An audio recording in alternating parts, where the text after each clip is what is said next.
hear me. So if I can get just maybe a thumbs up that everyone can hear me, um, and then also that everyone can Oh, okay. see, Thumbs uh, up. Yeah. and that everyone can see the PowerPoint as well.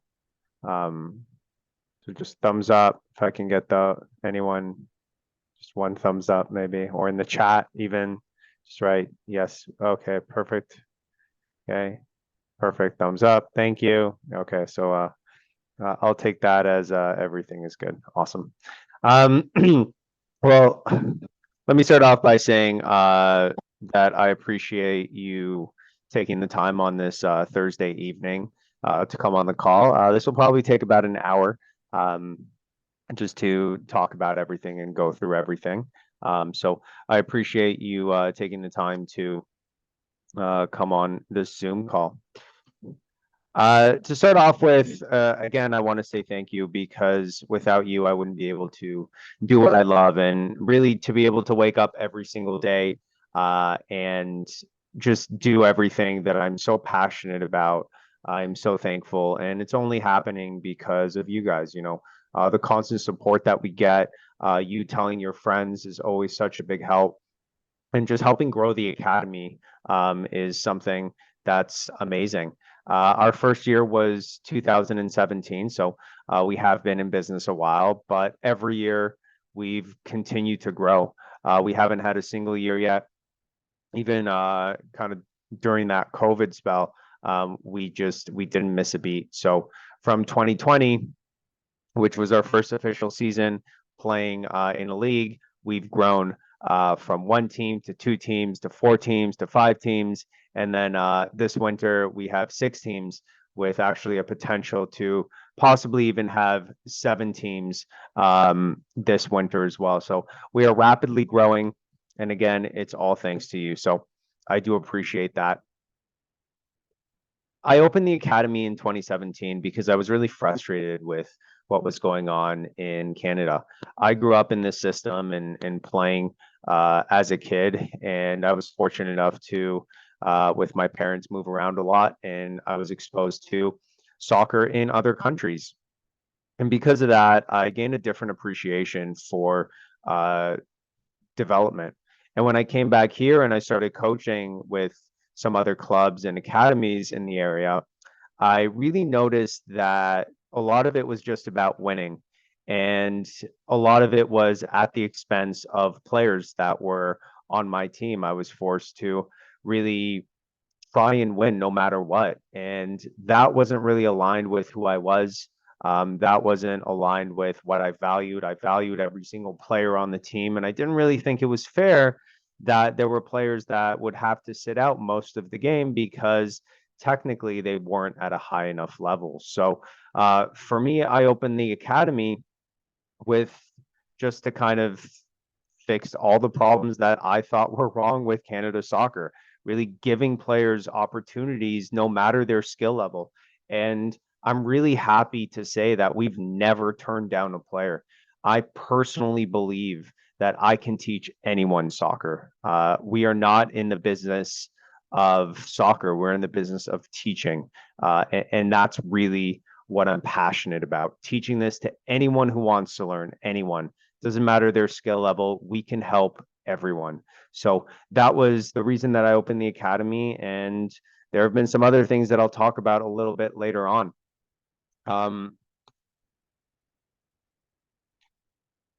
It's really important that even though soccer is my entire life, for those that know me, during the day, I'm coaching soccer at a school. During the evening, I'm at Gladiator, obviously, doing the Gladiator thing. And then during the weekends, I'm coaching games. And then I'm also doing a soccer podcast. So my entire life is soccer. But at the end of the day, I understand that it's a game. And for me, it's really a tool that I use to create good people. Soccer, and especially in this country, it's very difficult to become a professional soccer player. So for me, I understand that. I know that most players in this country are not going to be professionals. And even if they are, it might even be better for them to be doctors or lawyers who, and they make more money, going into those fields than becoming a soccer player. So for me, first and foremost, I want your child to end up as a good person. And we do everything in our power through our training sessions to create good people. So that's something that I'll talk about a little bit later on. And I'm really excited to talk about that, as well as there's also been some advancements since last year. So yeah, you are all here because your kids are on the team. So I do wanted to take the first part to talk about the league and what we're going to be a part of and what you can expect. So this year we'll be playing in North York Soccer League, which is going to be at the hangar. We don't have all the details yet, but essentially the breakdown is this. We have teams from 2015 all the way to 2010, and all games are on Saturdays. Now, our U9s, which is our 2015, 2016, they're going to be starting at 9 a.m. Now, based on that, we can kind of guess what the times are going to be. So the district has the facility from 1 p.m. to 11 p.m. So from under 9 to under 18, that's when they're going to be there.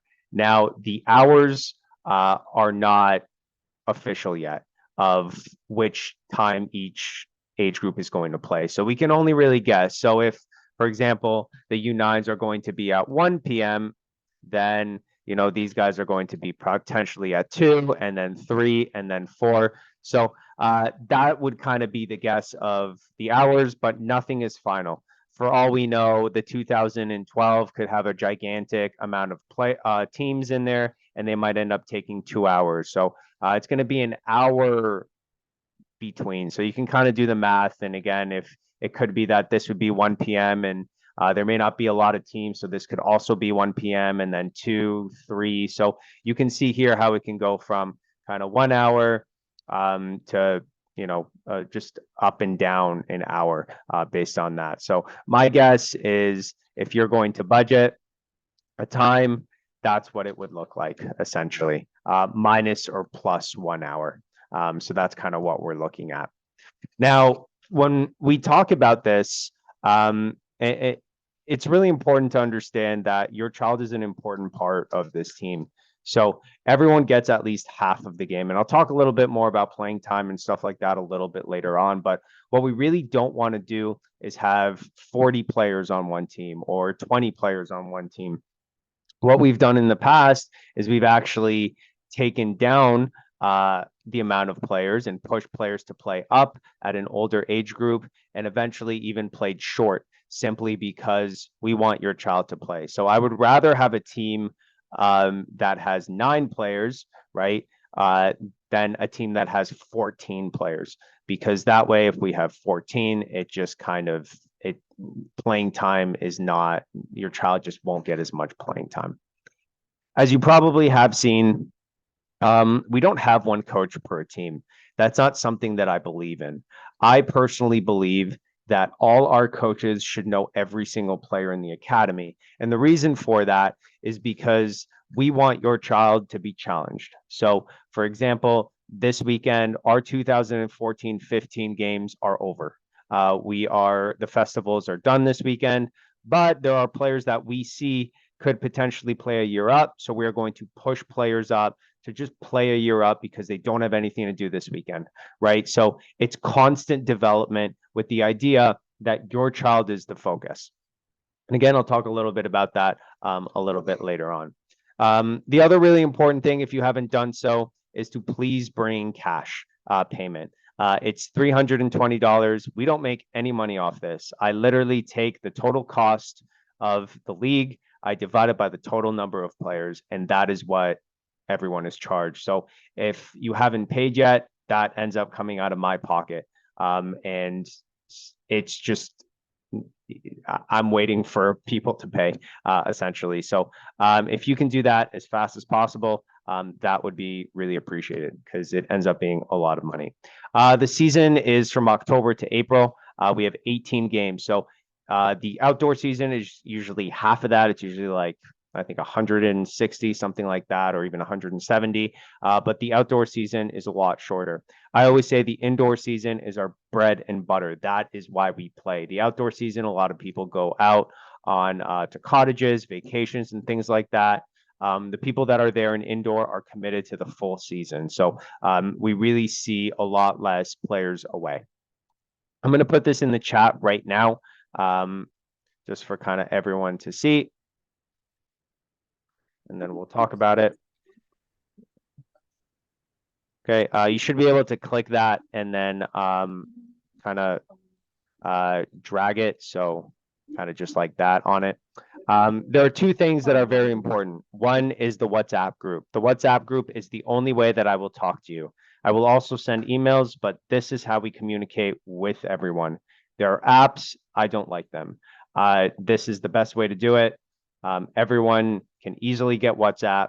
It's on every phone, so feel free to just download it if you don't have it, but I know that most people have it. The next thing is VO. VO is an incredible opportunity that is not available to a lot of clubs the way that it is available to us. I, through my podcast, have a partnership with them. So I get a lot more. I get all the betas, which is essentially anything that they're trying out and they get my feedback on. This is this past weekend's game, and we're going to go over some stuff as well.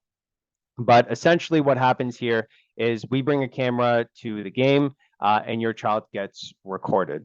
So instead of having to bring a video camera and watch your child, so you have your what's it called, just a video highlight of them, you don't need that. You can go on here by clicking that link and it'll take you straight to the game. Now when you are here, you have the option of creating a highlight for your child. All you have to do is go into plus, and then you can use one of the tags here. Please don't create new tags, just use one of them. They don't matter. You can click Instagram, whatever. They do a 1v1, that's great. Then you go down to the comment section, you'll put an @ symbol, and then something will come down with everyone, all the players' names. Okay, and right now, let's see who's involved here. It looks like Jetien is there. So we can go down, find Jetien, and then we can write something, you know, great 1v1, something like that. Whoops. And then you can go down here and actually edit the length of the video. Then you click create highlight. Once you do that, it'll take some time to load. All you have to do is just refresh the page. Then you can go here and then download it. So you can now actually have specific highlights for your child. Okay, so all you really have to do is simply just click that. It'll take you to a link for your team's page. Good. Any questions up till here so far? Any questions? Okay. Oh, all the previous game. Yes, if I had a camera that game, all the previous games are there. So I will show you how to do that.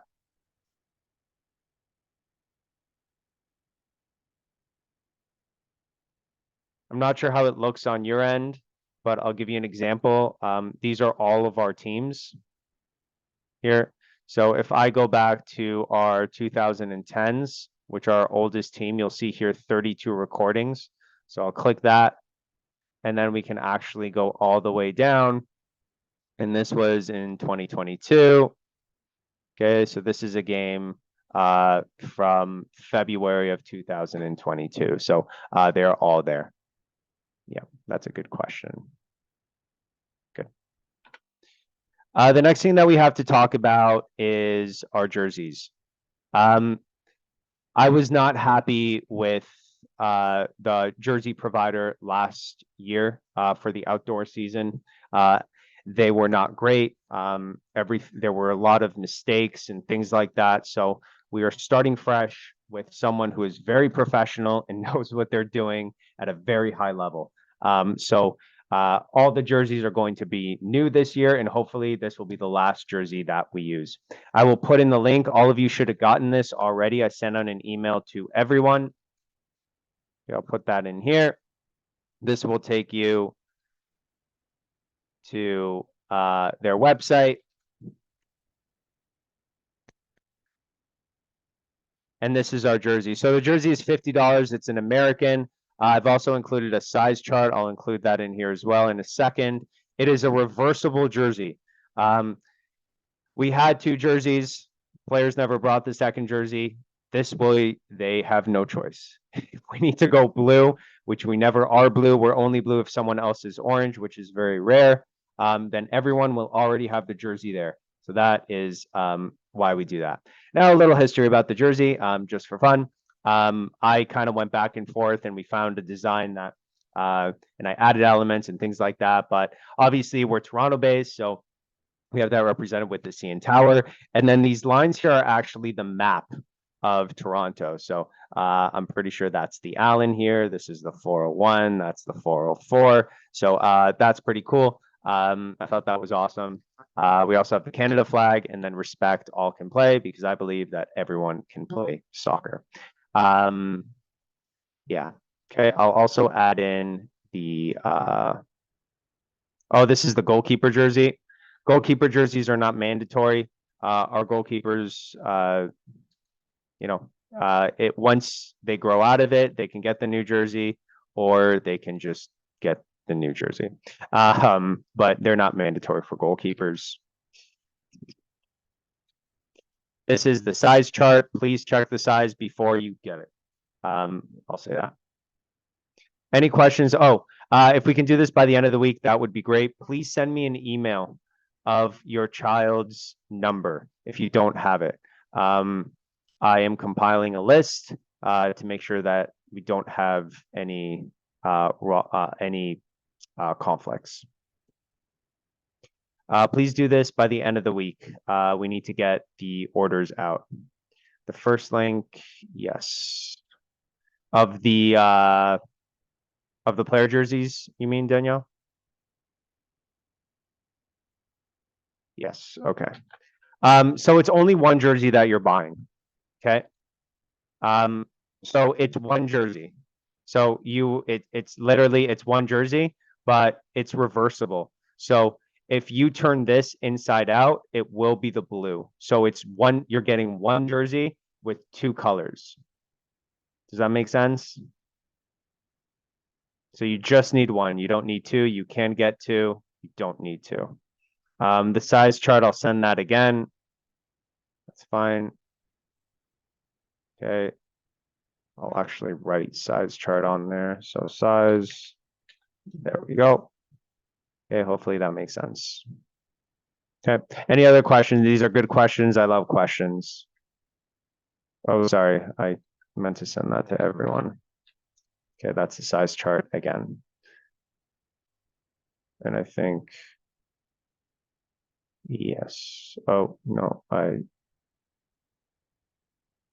think I didn't send this to everyone, so let me do that again. Good, so it's $50. Don't forget, it is American. Okay, it's so, which is actually really, really cheap. It ends up being like $25 per jersey. So we paid, I think, $35 Canadian per jersey, or even 40 for the jerseys last time. So anyway, yeah. Okay, all right. If no more questions, I'm going to. Sorry, Saga, can you hear me? Yeah. Sorry, I just had for Lucas as goalie, should I get both? Like, so when he So if it's he up does to you. If Okay. he wants a new goalkeeper jersey, this is our goalkeeper jersey, by the way. Yeah.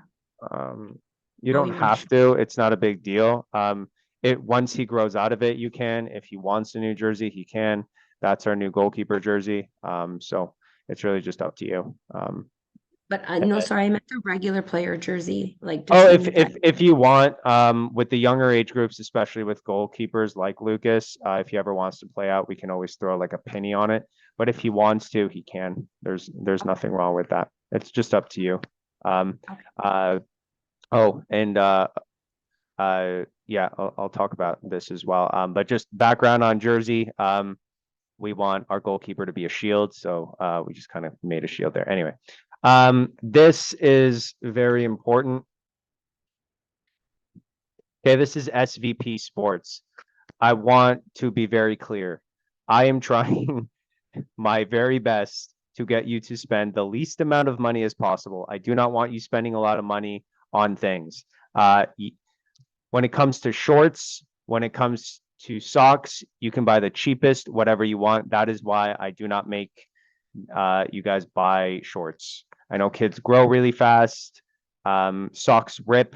So this is the cheapest store out there. You just need black socks and black shorts. That's it. If you already have a pair, great. This is going to be very cheap. This is the one at Vaughan Mills. It's gigantic. Take a Saturday, go there. There's everything that you need. There's soccer shoes. This is the cheapest shoes you can buy.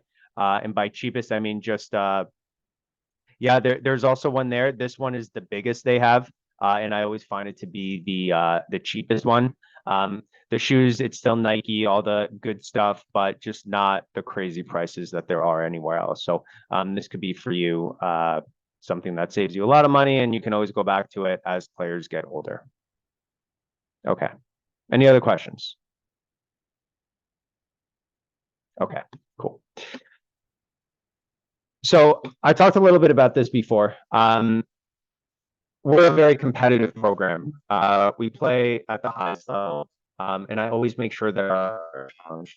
Having said that, every player that has made our team will at least get 50% of the game. That is a guarantee. That was the problem that I had before with the other clubs. I did not like that players didn't get to play. The size chart here, I'll send it again. That was in this one here.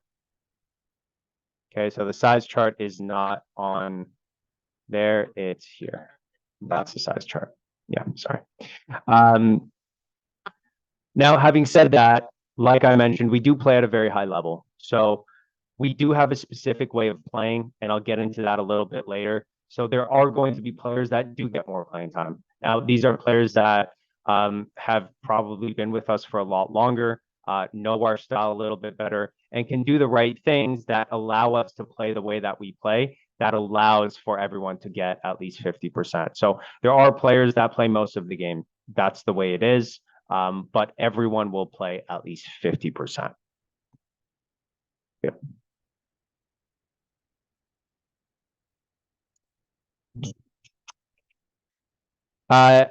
I just want you to watch this video. This is one of my favorite videos. I for this, so have a watch it. I'll speed it up a little bit as well.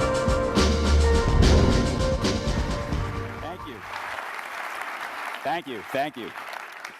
Every year in the United States, about 40 million children play youth sports.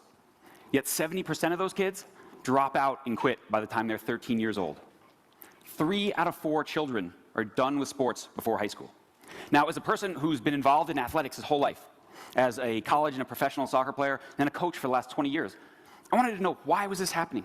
Why do so many kids quit something that has made such a positive impact on my life? And then about 3 years ago, I realized the answer to that question, standing on the sideline of my 5-year-old daughter Maggie's soccer game. Now, if you've ever seen 5-year-old soccer, it's amazing. There's this giant scrum of players, and it moves up and down the field, and there's lots of giggling and laughing. Sometimes a player breaks out and scores in the right goal. Sometimes she kicks it in the wrong goal.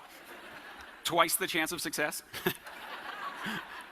But it doesn't matter, right? She's happy, parents are positive, everyone's supportive, coaches are positive, there's no referee to yell at. This is what sports is supposed to be. Well, on this particular day, there was a 10-year-old boys game right next door. And it should be just the same, right? But it was completely different. It was a competitive 10-year-old boys game. And I say competitive in quotes because it wasn't the kids who were competing harder, it was the adults. A kid makes a bad pass, the ball gets stolen and the other team scores. And then all hell breaks loose. The coach jumps off his bench, he screams at the kid and he yanks him out of the game. Next, his dad is on the other sideline screaming at him. His friend's parents, they're screaming at him. And as I'm watching this, I'm saying to myself, wow, this is exactly why children drop out of sports. Because sports is supposed to be about children playing and children having fun and learning. And none of that is happening here.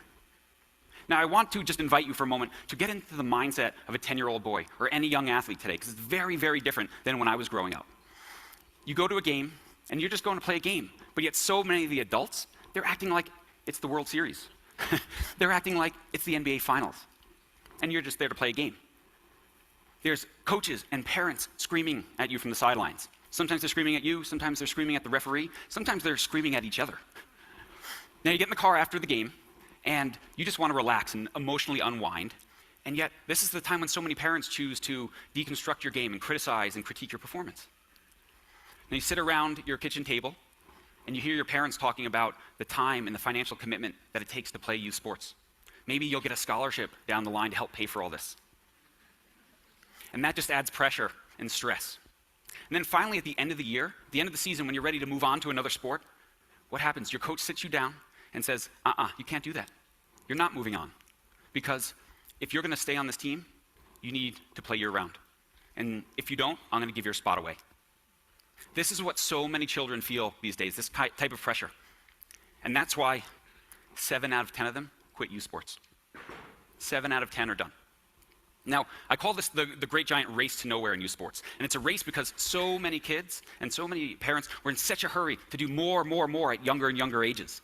And I say it ends nowhere because while we tend to focus on the few athletes who get a scholarship or turn pro, the vast majority end up somewhere else. They end up hating sports. They end up with damaged relationships with their parents. And for some kids, they end up with physical and emotional scars that last a lifetime. We have to end this great race to nowhere. We have to change the game in youth sports. We have to give it back to our kids. And today I want to tell you how we can do that. Now, some people say to me, oh, John, are you the anti-competitive guy? Trophies for everyone, no keeping score, no standings? Not at all. That is not me. I don't believe in participation awards. I don't think every kid who shows up should get a trophy just for doing the bare minimum. And as far as being competitive, I spent the last 20 years coaching elite youth soccer players. I spent 4 of those years as a Division I college men's soccer coach. So I know a little something about competitive athletes. And what I saw on that 10-year-old boys game, and what I see in so many sports all around the country, that is not it.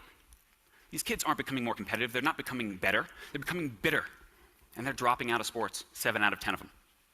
Now, what we've come to accept is this new environment in youth sports would never be acceptable anywhere else in life. We'd never accept it in our workplace. We'd never tolerate if our teachers treated our kids like this. And we would certainly never tolerate it if our children treated us in our events like we treat them. Can you imagine what that would feel like in your golf game or your tennis match if our children treated us? Well, our friends at Hockey Canada, they've imagined such a thing. Check it out. If you have an hour this week, you can learn 100 songs on the piano by learning just 4 chords. These. Come on, Dad, focus. Widen your stance a little. Don't slouch. And don't screw up. This is the big league. What are you doing? Keep your eye on the ball. That was pathetic. That was sorry doesn't cut it.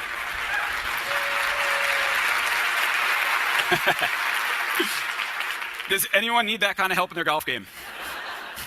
No. Awesome. So if we're going to change youth sports in this country, the first thing we have to remember is why children play. Now, Michigan State University did a huge study on this, about 30,000 kids.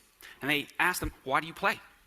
And the number one reason why children play sports is because it's fun. They like to learn, they like to be with their friends, they enjoy the excitement, but they don't play because of winning. They like to win, they value winning, but it's not why they show up. It doesn't even make the top 10 on why they play. Now, by the same token, why do children quit sports? Children quit because they're sick and tired of being criticized and yelled at. They quit because they're afraid to make mistakes. And they quit because of an emphasis on winning, which leads to a lack of playing time for so many kids. And for others, it leads to all-star teams and thus cuts at 7, 8, 9 years old, where we tell kids, you're not even good enough to play. Now, we can change the game in the United States by education. Now, what we do at my organization called the Changing the Game Project is we travel to schools and we travel to youth sports organizations. What we teach people is that the single greatest factor that affects performance is state of mind. And we give people the tools to instill what we call a positive, high-performing mindset in our athletes. We teach them things like accepting your kids' goals and giving them ownership of their experience. We teach them how to praise your kids so it's helpful and not harmful. And we teach them to just let your kids fail and learn from failure. And that actually in the real world, the most successful people are the people who are willing to fail the most. But the single most fundamental thing that we teach, and what I want to teach you today, is something I learned about 10 years ago from a man who's become a great friend and mentor. His name's Coach Bruce Brown. And it's just 5 simple words. I love watching you play. I love watching you play changes everything for your kids. because what it tells them is that your love for them does not depend on whether they win or lose or how they perform. Now, I know this might seem very simple, but it's incredibly, incredibly powerful. I want to tell you the story of Peter Smith. Peter's a former professional tennis player. He's the men's coach at USC, and he's won 4 national championships in over 500 matches. And Peter, when we crossed paths, he came to me and he said he was struggling because he's got 3 boys of his own, all competitive tennis players. And he was struggling being their coach and their dad. And what he said was what was happening on the court was affecting the whole family off the court. When Peter learned to just let go, when he learned to just love watching his kids play, he said everything changed. His children played harder, they played better, and when tennis was over, they stepped off the court and the whole family life got better. He says it has changed his family so much that sometimes his kids still look at him with a look that says, you know, who are you and what did you do with my dad? I want to also tell you the story of my friend Stephanie Emerson. Stephanie's the mom of 4 athletes. 3 of them are boys. One of her sons actually made the U.S. youth national team in soccer. And Stephanie and I were talking when I was writing my book because the whole race to nowhere was just killing her in youth sports. The pressure, the time, the commitments. She said, John, please give me your single best piece of advice. And I told Stephanie, you know what, Steph? Just tell your kids you love watching them play. So she looks at me kind of funny and she takes a step back. She's like, really? That's the best you got? It's like, John, I'm sorry you're my friend, but you're not going to sell any books with that stuff. So fast forward a year, Stephanie sent me a letter and I want to read it to you today. It says, John, a year ago you told me to simply love watching my kids play. And now it's the only thing I say to the kids. I don't say anything about how they played or wins and losses, just that it's such a privilege and honor to watch them. And it's amazing how each time I say it, it becomes more true and more impactful for even me. It has opened my eyes to a whole other kind of joy and contentment. Stephanie, simply by learning to love watching her kids play, changed everything. Peter Smith changed everything in his family, and you guys can too. Now, I'm not saying it's going to be easy. I'm not saying it's a one-time thing, and I'm not saying that you won't slip up. Everyone slips up. I slip up. One of the things that kids say is one of their worst memories in youth sports is the ride home after games, because parents give them a hard time. Well, when my son TJ started playing soccer, I was his first coach. And he shows up at the first game, and he steps on the field and goes, Dad, I don't want to play today, and he walks off. I was okay with that. But when he did it the next week, now I was a little bit upset. Now I was wondering, this isn't so good. I was embarrassed. I'm wondering what these parents are thinking of me. I'm supposed to be this all-star coach, and I can't even get my own kid to play. So we get in the car after the game, and I'm buckling myself in. My son's in the back, and I turn around. I'm like, so, TJ. And all of a sudden, wham, karate chop from my wife sitting next to me in the front seat. And she looks at me. She says, really? Didn't you just write a whole book about this? Can you please just drive us home? And I said nothing, and he's played ever since. So it makes a huge difference. So I want to finish with this. I told you about my daughter Maggie's soccer team. This is them. This picture was taken 3 years ago. They're called the Unicorns. My daughter Maggie is the third one from the left. Now, when I see this picture, and I see the joy on these kids' faces, and I know the powerful impact that sports can have on their lives, not only making them better athletes, but better people, then I know it is time to end this crazy race to nowhere. It's time to change the game and give youth sports back to our kids by fulfilling their needs and their priorities, not ours. And every single one of us can do our part simply by starting with 5 simple words. I love watching you play. And I believe that that's not only an idea worth spreading, but that's an idea whose time has definitely come. Thank you.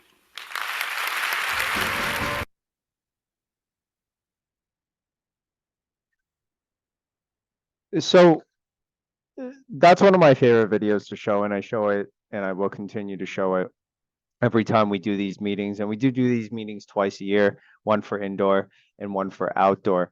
When I was growing up, you know, and I played at a very, very high level throughout my whole youth career. I played national championships. I played in tournaments out of state and I lived in the States when I played at the highest possible level. And I can honestly say, when I look back at those times, I can't remember the score. You know, I've got trophies and medals and things like that, but those are somewhere in storage. But when I look back at that time, what I remember is the car rides with my dad, staying in hotels with him, and just the drives and conversations that we had.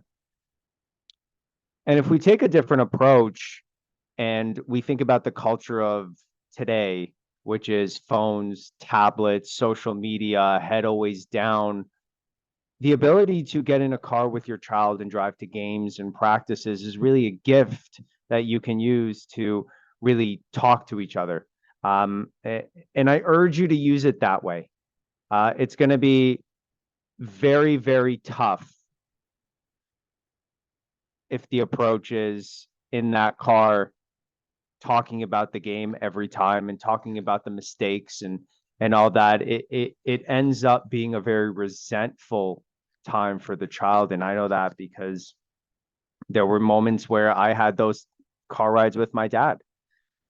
The best car rides were not the ones that we talked about the game. It was, going out for food after. It was, just being a son and a dad in a car. And the last thing I'll say about this is how I end my podcast every week. And it's enjoy the journey, enjoy the moments, but most importantly, enjoy the game. Enjoy the journey because there's only one of those. Your child will only be in youth soccer once, so enjoy it. Enjoy the moments because once the game is over, that game is over forever. And you don't need to videotape. You don't need to have your cameras out because that's why we have the VO. You can really live in that moment and enjoy the game because we've been able to have all the parents have this type of mentality and create a really great parent environment and a family on the sidelines that is really passionate in the right way. And when I say the right way, you are the most important person that's at that game. It's not me. It's not the teammates. You are the most important for that child. We had a child try out for us. He's 5 years old. He was here last week. They ended up registering and then they came back on Friday. And every 5 minutes, the child would run out of the session to their mom and say, "Mom, are you watching? Mom, are you watching? Mom, are you watching?" You are the most important. And it doesn't matter how loud I scream. It doesn't matter what I say. If your voice is there, they will always, always, always hear you first. Now, when we talk about, when we talk about your role, it is your role to cheer and be there for your child because they are going to make mistakes. Because we are because we are development over winning, your child is going to make a lot of mistakes. And it is up to you to be there for them and show them that that's okay. So how do we do that? As a parent, cheering is saying something about the past, not the future. So for example, if a kid shoots the ball, we want to say, "Great shot." That's a cheer. We don't want to say, "Shoot the ball." That's coaching. That's taking that opportunity away from the child. So if we look at the game as an exam, right? Imagine your child going, they spend a month studying very hard for their math exam and they're so excited and they're ready because they studied, they worked so hard, they understand everything perfectly, they get it, and it's exam time and they sit down and they write their name and they're so excited and they get to question 1 and they're about to write down the answer, and then just as they're about to write down the answer, from their shoulder the teacher says the answer is 7 and they go, "Oh, okay, thanks, but I knew that." Okay, and then they move to question 2 and they read it and they think about it and it's tough and they're about to write down and then the teacher says 17. The teacher is taking away the ability of the child to actually do the test. And if the game is the test and we tell the player what to do when they have the ball, that's the moment where they make the decision, and we cannot do that. All of our coaches, all of our coaches never, ever, ever tell the player with the ball what to do. We don't. The only thing that I will ever say to that player is reset. That is it. Other than that, nothing else. And that is to put that in their head that that's an option, that it's okay to go back. That's not a big deal. But other than that, none of our coaches will ever, ever talk to the player with the ball. And you'll see me coaching, and you'll see me yelling, and you'll see me passionate, and you'll see me all that, but it is never directed at the player with the ball. It is always directed at the players around them. I want you to understand that your child is more important than the win. Soccer is a game, and whoever made up the rules said that the rules are whoever scores more goals wins. That is how you win. But that is not how I win. I win when your child is the one that shines, where your child at the end of that game is the valedictorian of that game. Because for me, winning is not about beating the other team on the scoreboard. It's about your child improving.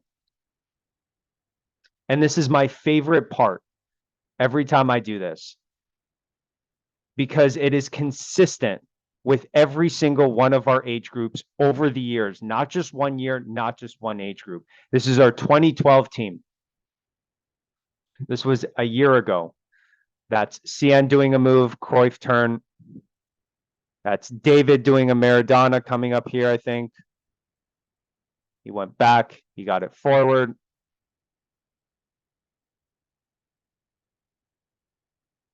That's David again doing a Ronaldo chop.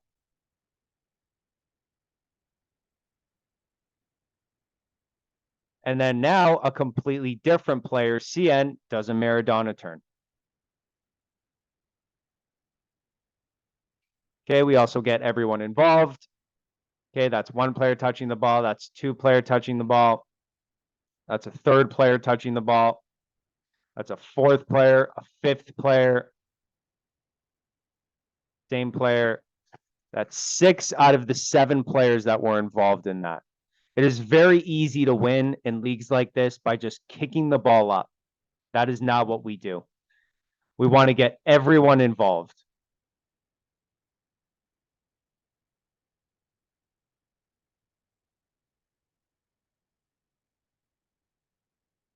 Okay, that's one age group. We can now go to a different age group and see the exact same thing here. Oh, these are some of the same players.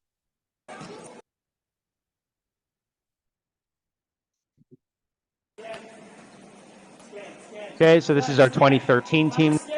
This was 5 months ago. Completely different age group. A step over. Scissors. Now this is a 2012 player.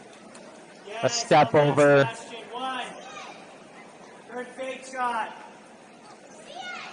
And what you can hear there, right? Again, I'm not coaching the player. I'm encouraging him to try.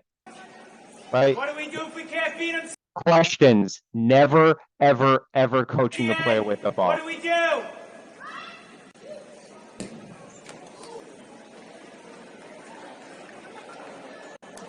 Okay, fake shot from a different player. Okay.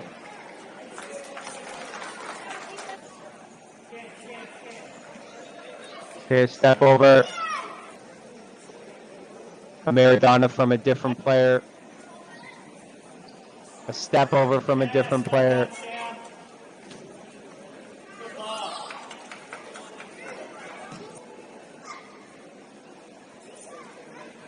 Step over from a different player.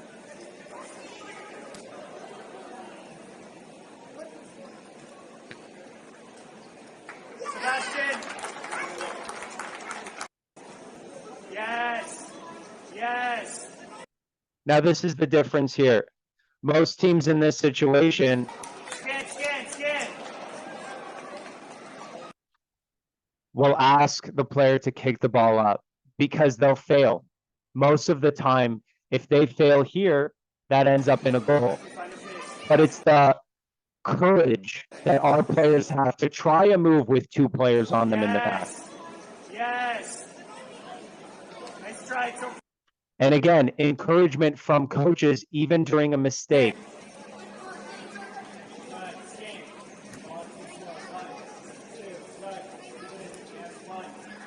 But that's now that same player doing a Maradona.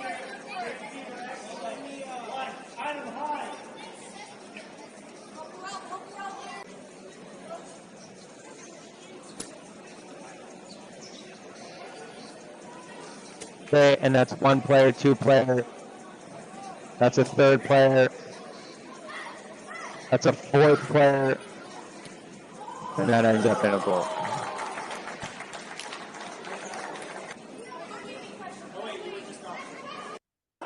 Here, this is a situation where 5 of 7 players get it. This one has all 7. But this is what other teams do here. Rather than allowing players the opportunity, 1 player, 2 players. Come on, Toby. Now this player missed, but if he scores, 2 players out of 7 are involved, and then what? Right? So teams can beat us, and teams will beat us using this strategy because that's the only way they can. But at the end of the day, in that, the child isn't the most important. It's winning. For us, getting all 7 players involved is winning. And I love to do this because it just shows who we are. This is from this past weekend. So we've showed what happened a year ago, 5 months, and this was literally this weekend. This is our 2015, 2016, and 2014 players. So a lot of different age groups here. Okay, and this is Jetien. I want you to focus on him for a little bit. Okay, so this is the scissors that he does to score. Okay, this is Noah here, who learned his Maradona, which you've seen at different age groups as well. Okay, again, now we're also introducing team here. Okay, so look how many players are involved. Usually a goalkeeper would just kick it up. 1 player, 2 player, 3 player, 4 player. That's the 5th player. That's the 6th player. That's our 7th player with our goalkeeper having the ball. Everyone is involved. Everyone is a part of it. Everyone is getting developed here. It's not just kicking the ball up with 2 players. It's everyone is important. Now, the other reason it's very tough for us to win is because when we see opportunities, we'll play players up. So Jetien, who you saw, who's a 2014, this is a 2013 tier 1. These are some of the best players in the district. And he, as a defender, tries the scissors. The confidence of an individual at this age to try this against someone who's a year older than him playing at a high level is amazing. And the player development, thinking about good people to now get it back. He failed that one time and he tried it again. Think about in life how many times that player is going to get in a situation where he messes up, but through this training and consistently continuous failure and continuously getting back up, this is something he's going to be able to take for the rest of his life. Scissors, now he does it again against the same player, and now that scissors works that you've seen in that 2014 game.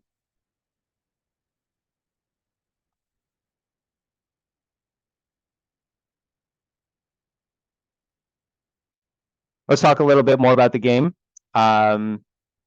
Please arrive 30 minutes early. It allows us to, there's a couple of reasons why. If there's traffic, weather, anything like that, you'll still make it in time. And on top of that, the kids are in the car. They're probably listening to music. They're listening to a lot of stuff.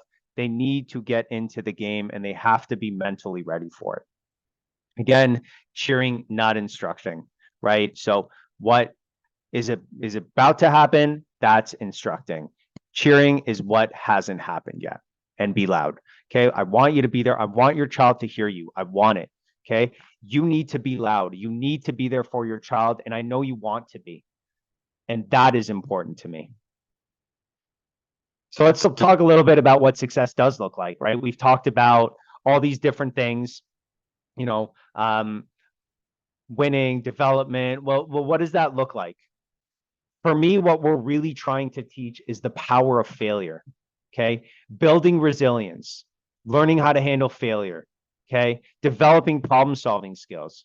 In every single one of those video clips that you've seen, each player can check off every single one of these characteristics that they then start to develop internally.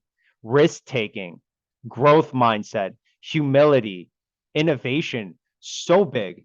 We want to create this creativity, the ability to be in a situation where it doesn't look like there's a way out. It doesn't. If we go back to here, okay, and we look back at this one, okay, where is it? Where is it? Okay, there's no way out here. If you pause it, 1, 2, 3, 4 against 1, there's no way out. But to have that creativity to try to get a way out, realize it's not there, get back, and then run to find space so that you can get that ball back, and then try again is creativity at its highest form. And then now he turned a situation where he was 4 against 1 into a chance where he was able to still beat that player. That's creativity. Persistence, you saw that there as well. He kept trying, right? Just because he gave it back, that didn't mean he stopped trying. He just looked for a different way. We want to learn how to handle failure, because anyone who can handle failure in life, in my opinion, will be successful.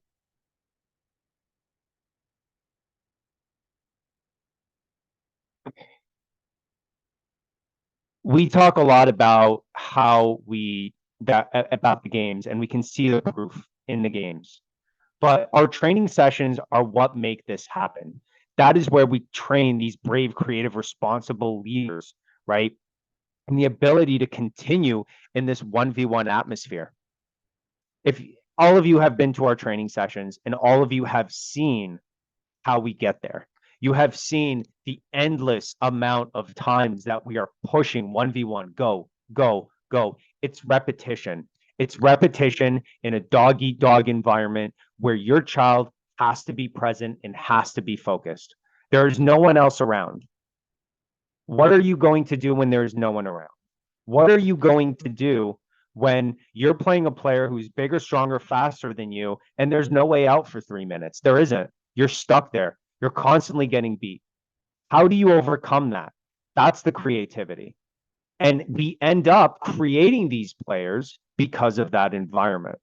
Now, what you'll see before that is, before our 1v1s, is we take everyone, we do our rondos. I can never remember how to something a little bit perfectly different. format my. And through our rondos, after that, we'll break down the move slowly. So I want to show you why we break down the move slowly. Okay, this is from the coach who coached me. This is Andy, who I actually went back to visit. I think it might have been even last month. So just watch this. He was the one that really opened my eyes to player development. Before him, I didn't really think there was any other way than just put the ball down and play. So he really opened my eyes to this.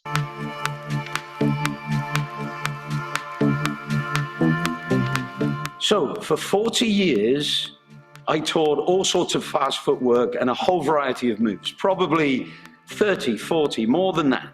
And a few years ago, I realized that because I was teaching so many different moves, none of my players were developing the margin of soccer greatness in the way that they would do if I picked out the world's best moves.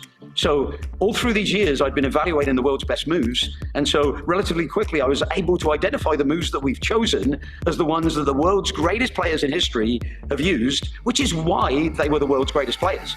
They used the most effective moves, which ended up helping them be the world's greatest players. Now, a few years ago, I met a Suzuki violin instructress, and she taught me to focus on slow. Because she said in Suzuki violin, if a player goes fast,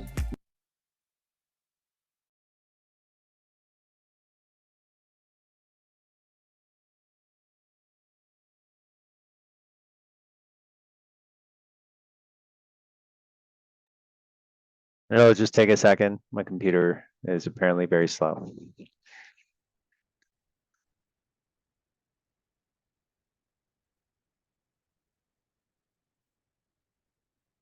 then they're going to, at some point in time, screech the violin and ruin the whole performance. So they have to get it perfect. And I've never slowed the moves down to a degree that I could make my players perfect at doing the moves before. So I started slowing the moves down and painfully slowing the moves down in order to get perfection on the front end of my players doing the moves. And what's interesting is that by making this slower, I actually sped up the learning of the moves. And within a year, the players that I slowed down to a snail's pace were vastly better than the players that I'd allowed to do the moves fast in the first place ever could be, because those players had built in many faults because I hadn't gotten every tiny little nuance of their technique down perfectly before I started putting slightly increased speed and then slightly more increased speed into the equation. For a few years now, I've been toying with how to motivate players to do the 7 moves that we've chosen. So what we have done is we've created what we call the Maestro series, where, similar to martial arts, with the color belt system, we give a kid an M if they conquer the drag Maradona, the most difficult of the 3 versions of the Maradona. We give the kid an... So this is Andy, really great guy, someone who I look up to. I also put that into the YouTube link. This is if you want your child to, you know, get even better, you can simply put this on the TV, and he goes in every single move. He'll, just like he said, slow it down, just like we do. A lot of these are the same moves that we do. We focus on a little bit. There's nothing fresher. We focus on some of them, not all of them, just like he said, right? So that Maradona is a really big one, but he'll literally go step by step. So this is what we do. This is why we do what we do. We really go into detail so that every session, your child will get something out of it, right? They'll pick up something that they didn't pick up last time. And then we force them into an environment where they have to do it at a very, very high level. So we do the slow, then we do the fast, and we do the slow, and we do the fast. And that's why we see improvement so quickly within our players, to the point where so many of our players can do these moves under pressure. And you've seen it. I've just shown it. And the proof is, I always believe in the pudding. Now, the VO sessions are on Mondays, 6:15. Everything is, any meeting that I will ever have will always be on Gladiator. So you simply go here, scroll down, click the Zoom link there. And every time on Monday, 6:15, we will go over the weekend's game. So this is free for everyone, and we want to have a lot of people there. By the end of the season, I end up just having 3 or 4. Please try and stay consistent. This is one of the best things to do. It's a great way to get your child to learn that it's okay to reflect. It's a really good idea to look back and see what you did and what your mistakes are and how you can fix them. They won't be at every game. It's whatever the camera is. I'm working on getting more cameras and doing all that. Goalkeepers. We do have a dedicated goalie for most games. If we do not, then I will ask I will ask at the beginning of the game if anyone wants to play a goalkeeper. And if they do, I will play them for a half unless they want to play the full game. And then we'll just switch. So some teams have a goalkeeper. I think a couple of ours don't now. The second last thing, I'm all about education, as I've spoken about. I do a weekly podcast. It's called Coaching Soccer Weekly. And it's for parents, it's for coaches mainly, for players.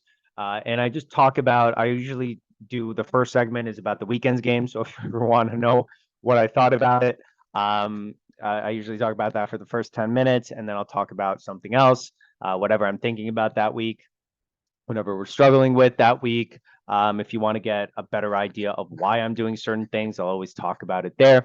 But one of the things that I always tell parents, this is one of my favorite things, is I did an episode, it was episode 277 and 76. It was an interview with Amy Dirks, who is a nutritionist that specializes in athletes. So youth soccer, she works with youth soccer athletes. And we really just did 2 hours, 2 full episodes of just nutrition. What should your child be eating?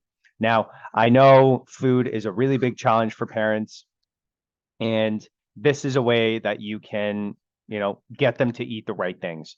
So usually what I find is after our March break camps, parents and, players end up having these great conversations because part of our March break camp, we talk about nutrition.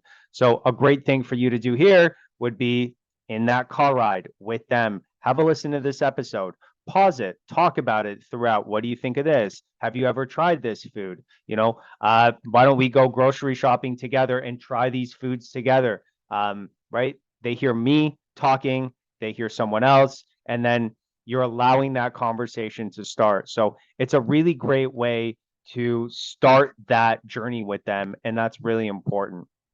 So Coaching Soccer Week is available on all major podcasting platforms, iTunes, Spotify, Stitcher, anything that is there. So yeah.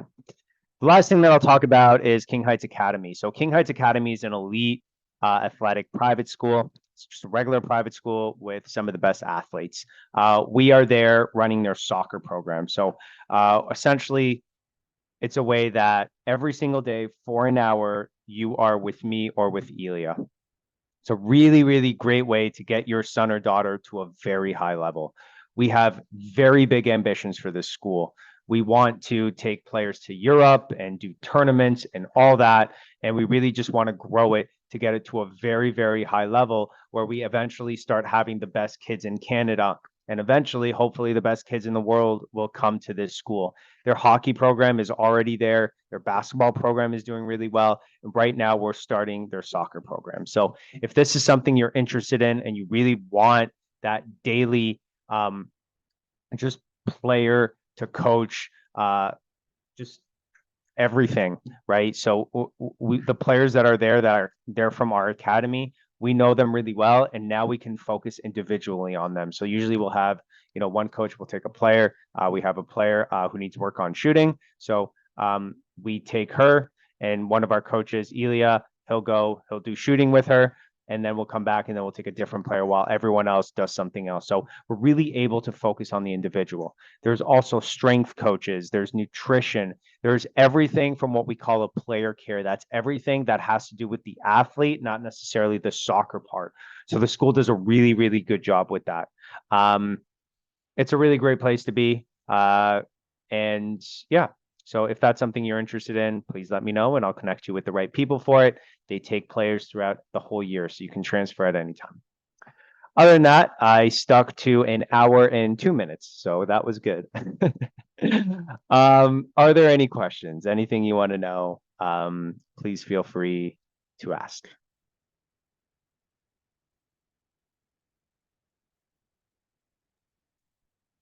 Okay.